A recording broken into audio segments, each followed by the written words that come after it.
সুতরাং এই দেশে যদি নেতৃত্ব দেওয়ার গুণাবলী থাকে ইসলামপন্থী যারা তাদেরই আছে, কারণ এটা আল্লাহ চাচ্ছেন না জাআলাহুমা ইম্মাতান, আমি তাদেরকে জাতির নেতা বানাবো।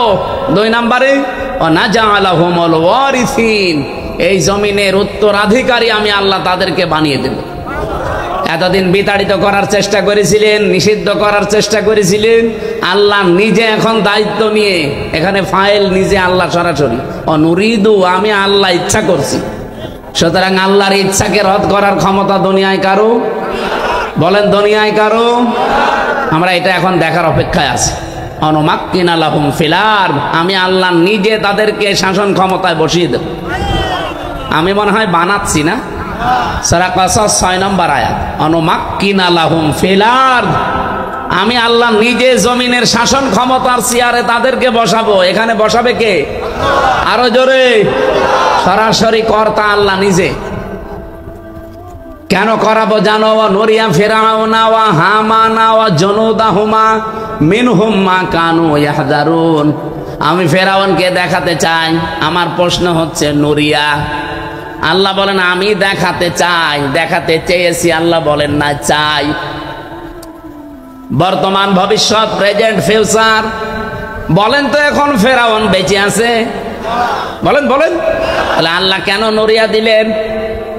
যে আমি দেখাতে চাই ফেরাউনকে। ফেরাউনই তো নেই, তার মানে ফেরাউনের আত্মীয় স্বজন এখনো দুনিয়ায় আছে। আর যেটা পালিয়েছে ওটা যে লেডি ফেরাউন ছিল তামাম দুনিয়া এখন বলছে। তার মানে আল্লাহ তাকে দেখাবে। 2 নম্বরে আল্লাহ নাম দিয়েছেন হামানা, হামান ছিল মন্ত্রী, আর একদিকে হামান ছিল টাক। কি আপনি দেখেন, টাকলা মোরাদ থেকে কামরুল টাক থেকে শুরু করে যতগুলো টাক, এই টাকদেরকে আল্লাহ দেখাবে, আর সবগুলোই মন্ত্রী ছিল। হয়তো আল্লাহ সরাসরি এখানে কামরুল টাকের নাম দেয়নি, মোরাদ টাকলার নাম দেয়নি, তো হামানের নাম দিয়েছে। ও হামান যা যা করতো এই টাকগুলো তাই তাই করিস। 3 নম্বর ও জুনুদাহুমা, আল্লাহ বলেন তাদের সৈন্য সমর্থন, তাদের দলীয় লোকজনকে আমি দেখাবো। ঠিক আল্লাহ দেখাবে। কেন? মিনহুম মা কানু ইয়াহদারুন, এই মানুষগুলো সবচাইতে বেশি ভয় পেত মুসা নবীর দলকে।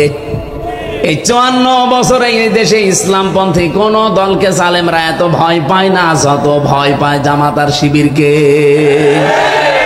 যাদেরকে ভয় পাতেন এদেরকে আল্লাহ বসাবে, দায়িত্ব নিয়েছে আমির হামজা। কে? বলেন বলেন, এই সুসংবাদটা কি আমি নিজে বানালাম না কোরআনে আছে? আর কোরআনের কোনো কথা মিথ্যা হওয়ার সম্ভাবনা নেই, আছে? আল্লাহ অবশ্যই এটা সত্যে পরিণত করবেন বলে আমাদের 100% বিশ্বাস আছে।